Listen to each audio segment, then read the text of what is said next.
So we're back and we're trying to do some more work to these aluminum world product heads. And you guys know all about these things, the good and the bad, which is mostly bad. But I think they'll be pretty good once they're finished up. I'm going to show you what I'm doing here. Finishing off by hand by going up inside the exhaust port here and coming through the port. Piece of sandpaper, by the way. It's one of my sanding rolls. Just tore it, unraveled it. And what happens here, I can feel the shape I want with this paper around my thumb. So I'm going for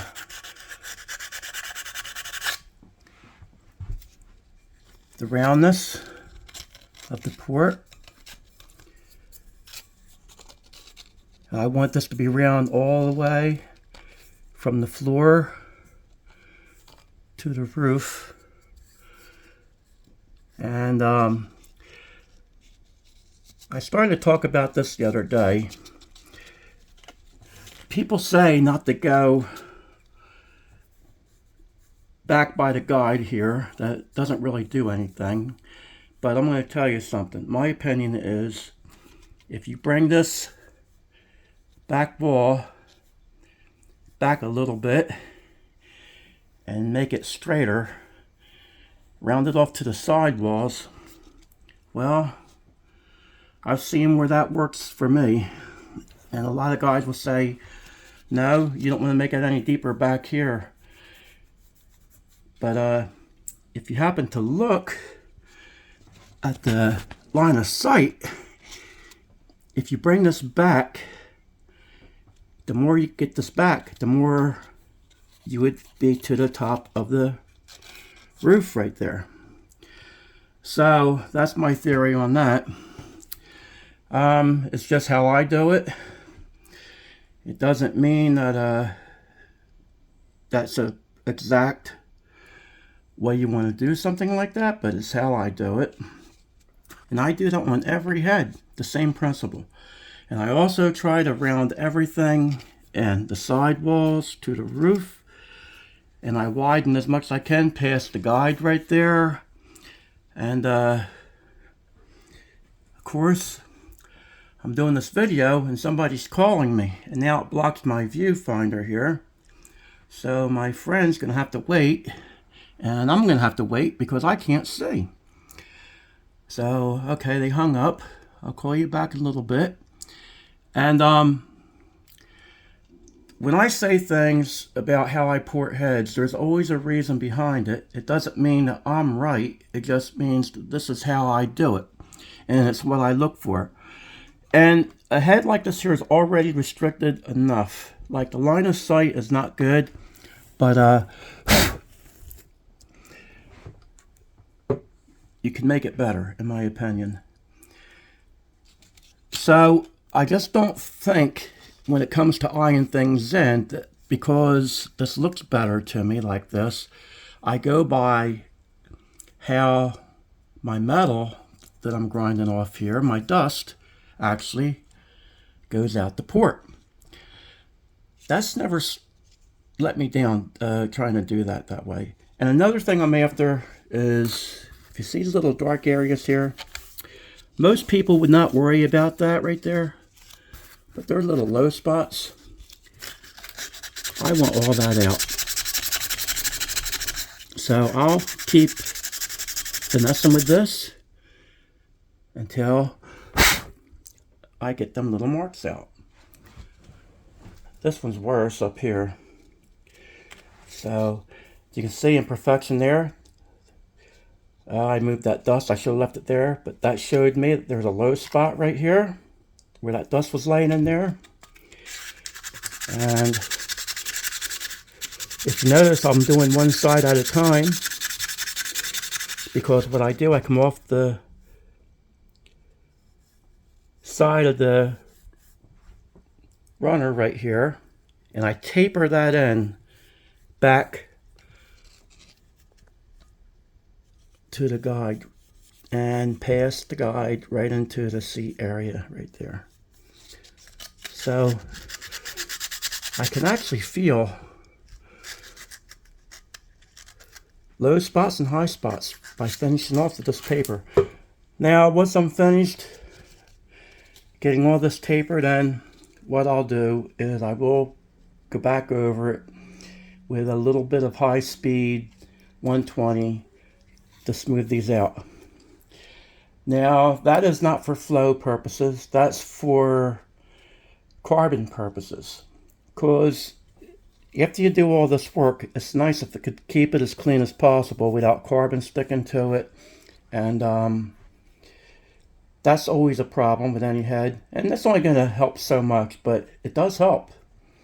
So it only takes a few minutes, and in most cases people like pretty.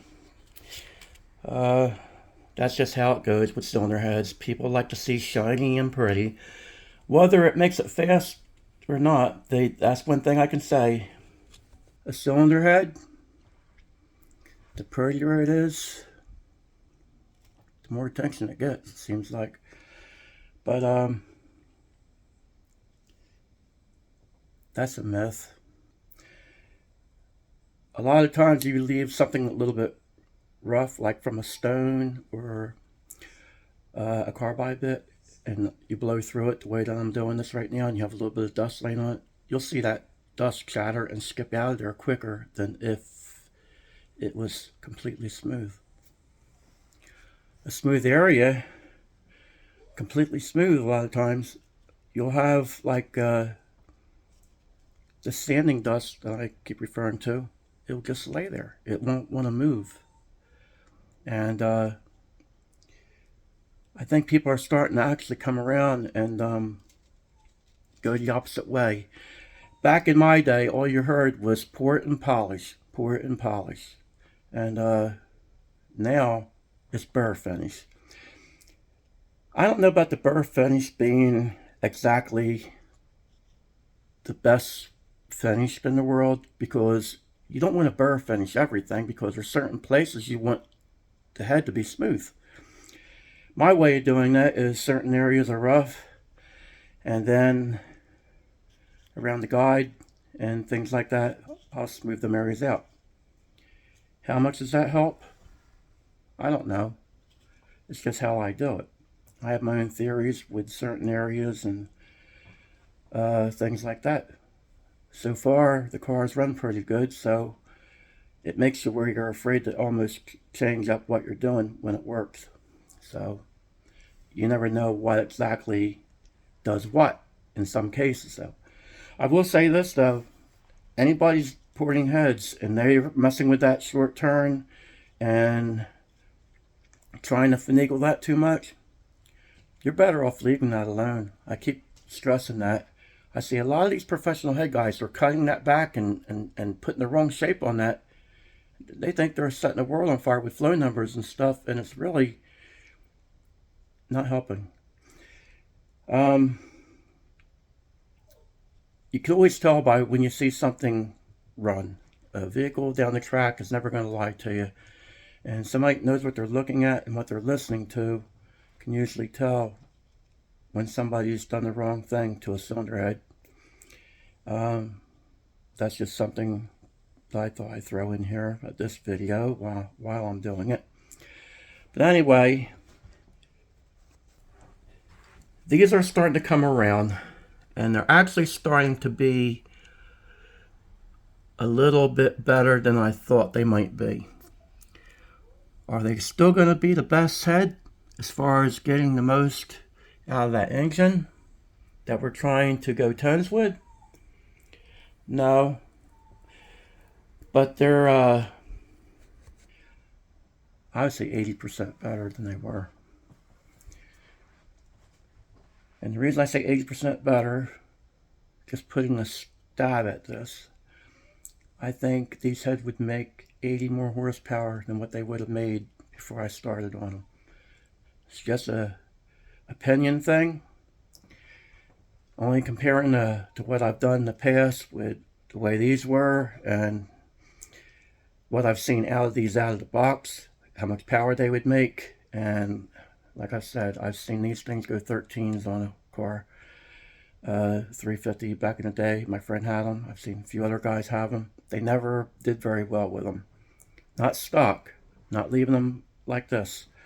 So anyway, we'll see what we wind up with here, and I'm just going to keep hammering at it. The problem you have when you have heads like this here and they need all this extra attention is this: are you willing to put the time and effort and go the extra mile? Are you willing to grab a piece of sandpaper and spend hours just finessing like I'm doing? No, most people don't. But here's the thing: if most people were to do the little extra things they think don't really make that much difference, who's to say how much faster their vehicle would be? So it remains unseen or unproven sometimes, because people don't really say, well, I'm going to pull them heads back off and I'm going to do the extra things to it, see if the vehicle picks up any mile per hour or anything on a time slip. That's very rare that you'll hear somebody that's pulled the heads back off and done more work. There are a few people out there. Most guys that do that stuff are trying to get every little tenth out of the vehicle, and they're usually guys that are backyard guys that are looking for every advantage they can get against some people that have better parts in most cases. At least from what I've ever seen. That's how it's been. But yeah, I'm trying to get this all rounded in, tapered in nice, and give that exhaust a chance to get out. Like I said, I had that big old port, so it might as well have the rest of it, might as well help it out. That's my opinion. I mentioned about raising the port in my last video, and some people don't think that that matters much, and other people say it's not worth the trouble. Well, see, when people say them kind of things, like it's not worth it, what do they have to go by? Have they done that before? And they put their head on a car and they went through that trouble and made that adjustment, raised the port, and the car didn't go any faster? Or it's just not worth the trouble because they don't want to take the time to do something like that? You always have different opinions about this stuff. But the burr finish, getting back to that, I kind of got sidetracked on that. The burr finish is because a lot of guys are using that, in my opinion, just to act like that's the way to go now. For what reason? Because that's what you wind up with when you're using a burr. And so that gives them a perfect excuse, in my opinion, not to do anything more to the head, because they're already in there with the burr. Now they have that nice little burr finish, letting it skip around their little bent burr or their little old worn out burr, whatever they're using, putting that finish on there, and then they act like they're setting the world on fire, like they've done something terrific, when really it's because it's actually saving them trouble from doing something a little bit different with a sanding roll, which in some cases would help in the corners and rounding things in. That's my opinion. Depends on what area of the head, like I'm saying. But these guys, they're head porters. They know. And it's like this here. I just don't like to see people blow smoke and say, we did this for this reason. One guy burred the whole combustion chamber. Why would you burr a combustion chamber when that is the main thing that carbons up? And if you have something that's puffing a little bit of oil or whatever, that's where everything gums up in the combustion chamber. Why would you want that to be a burr finish? So, well, especially when all the pro stockers back in the day, most of them actually wanted the combustion chamber, if nothing else, smooth. And maybe somebody else knows something I don't, but smoke and mirrors, that's what I call all this stuff that you see on YouTube. A lot of these guys are smoke and mirrors. They have their opinion and then they put it out there like that's cut and dry. And it's not cut and dry. It's never going to be cut and dry with anything to do with the cylinder head, because a lot of it, 50% of it, of what people tell you is opinionated stuff. And some things make sense. Moving the valve in 11 degree, 10 degree, 9 degree, yeah, it makes sense. It works. It's unshrouding the valve, letting the car engine breathe better. The car should be faster. So my question is this: how come you see some cars with a 11 degree head on it getting the doors caved in by a 20 degree head? That's how I look at that situation. And most of the cars that have a really good head on it like that have a lot more done to the engine. So therefore, it should be a lot faster than some mediocre engine. But in our world out here, I've seen that go the opposite way so many times. Poor man, backyard head, going out there, stroker 347, best head out on the market, not doing so well. You'll say, well, that comes with combinations, Terry, and people not knowing what they're doing. Somebody has to know something. Some of these guys that have to know when they have a decent head on a vehicle what to do with the rest of the motor. I would hope so. After they spend $2,000 or $3,000, and sometimes a lot more, especially today. I see guys with $10,000 heads. I see the vehicles being cubed out 500 some cubic inches, and they still run like a smaller engine in a lot of cases. That's just what I see.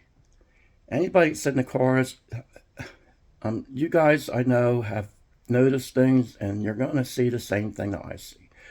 It's just that it's not always a good thing to, every time we see something, to say something about it when it's not a positive thing to say.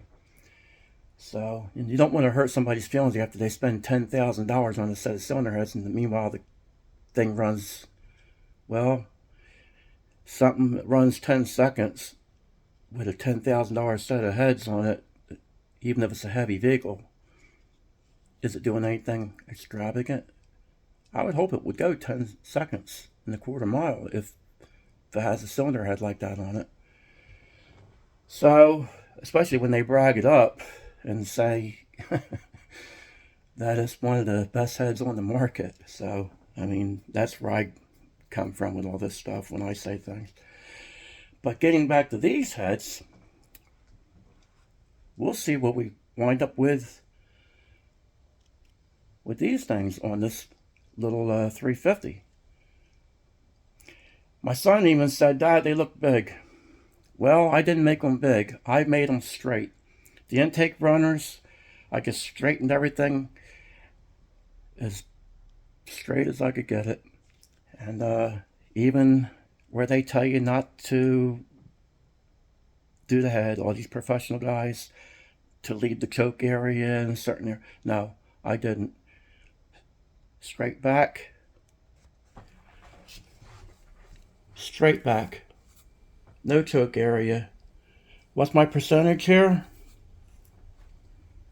I don't know. It's right off the seat.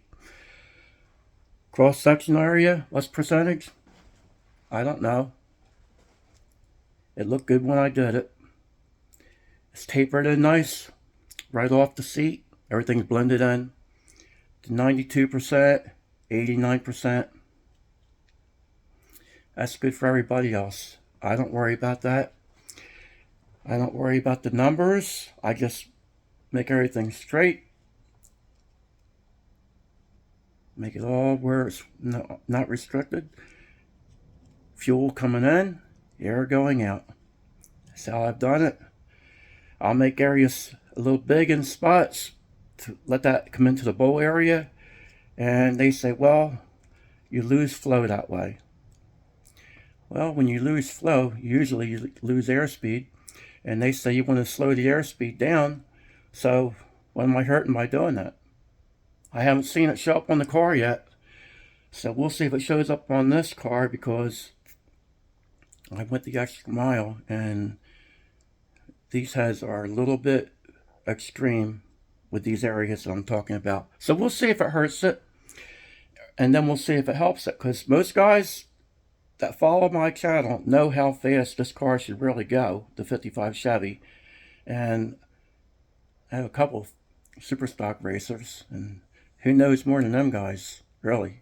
Them guys, believe me, that they know what it takes to run 10 seconds and 11 seconds, 9s, and with what parts. And them guys run them numbers with a lot less than what I have right here, a lot worse parts.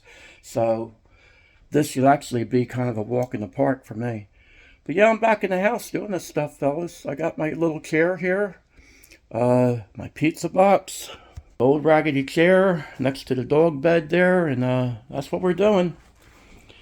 I came home after work, and it was raining. So, well, it was calling for rain, and then it did start raining. So by the time I set up, I would have all that trouble for nothing, basically. And then it got dark quick here tonight for some reason. Probably because it was cloudy.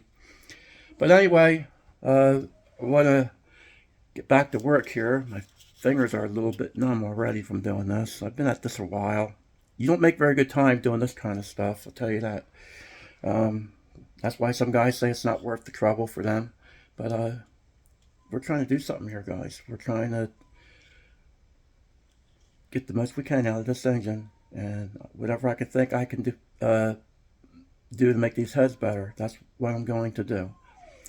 My little dog's crying. I think she misses me. So anyway, I'm going to pack it in here and tell you guys thanks for watching, and appreciate your support always. And I always want to say God bless. So take care.